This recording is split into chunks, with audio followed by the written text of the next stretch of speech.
All right, everyone, we're plugging away on the book, Living by the Book, really an inductive Bible study, observation, interpretation, and application. And we've been on observation, and we've been looking at the 10 strategies to first-rate Bible reading, and we're on the 10th. We're on the 10th one today. And so again, going through the 10 strategies, read thoughtfully, read repeatedly, read patiently, read selectively, read prayerfully, read imaginatively, read meditatively, read purposefully, read acquisitively, and number 10, read telescopically. And this is chapter 17. Chapter 17.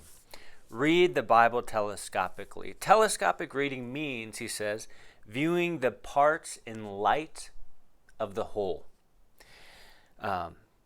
He says, you see, the whole was far greater than the sum of the parts. So it is with the Bible. It's not simply a collection of parts. It is integrated, right? It's an integrated, cohesive, and it's a message which the whole is greater than the sum of its parts.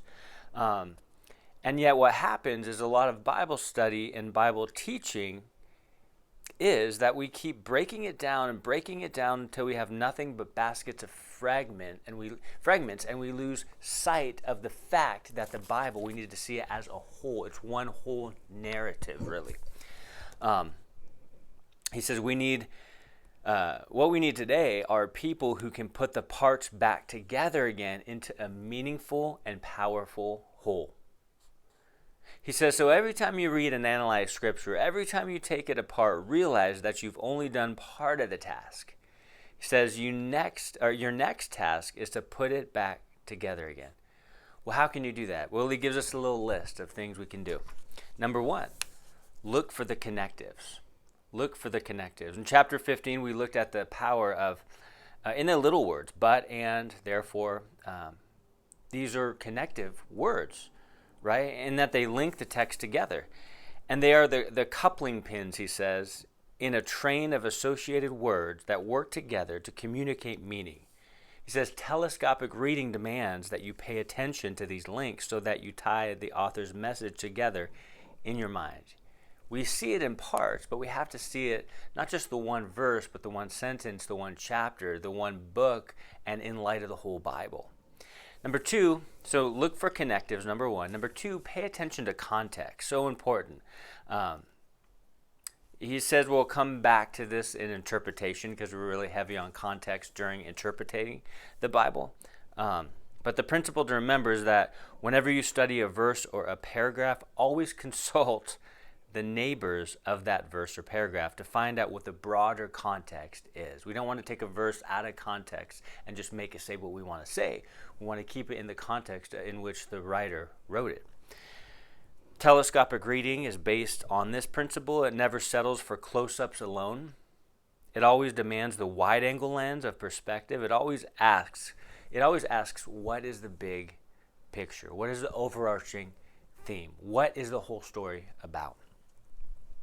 So look for connectives, pay attention to context, and number 3, evaluate the passage in light of the book as a whole. And that's the thing. You have to see what the book is saying, what the meaning of the book is, who wrote the book, who were the readers. All of those things are important in order to make sure you keep the story in context.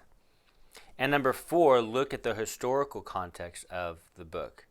And I like what he says, history lends relevance to the otherwise insignificant details.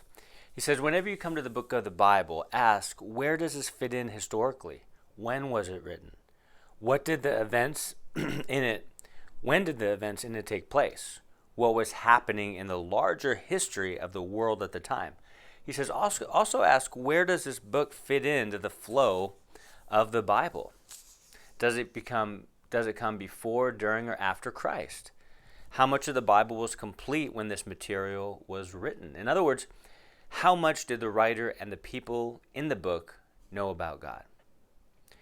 And he basically says you probably have to use secondary biblical historical sources when you're doing this, which is not a bad thing. You know, when I started teaching the junior high, I gave them all like geography and biblical history, and I feel bad looking back, but I was so interested in it, like where it took place, and geographically where they were, what the natural climate was, all of those things. I mean, it's interesting because oftentimes we look at the Bible in light of our lives and our culture, which the culture in the Bible and Bible times in the first century and before was so different.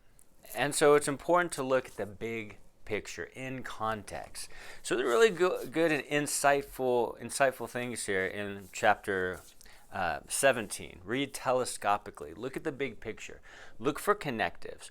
Pay attention to context. Evaluate the passage in light of the book as a whole. And don't forget the historical context. So that's it for chapter 17. And we did the 10 strategies for first-rate biblical reading. And next time we'll look at chapter 18. And the title is Work with the Paragraph. So talk to you next time.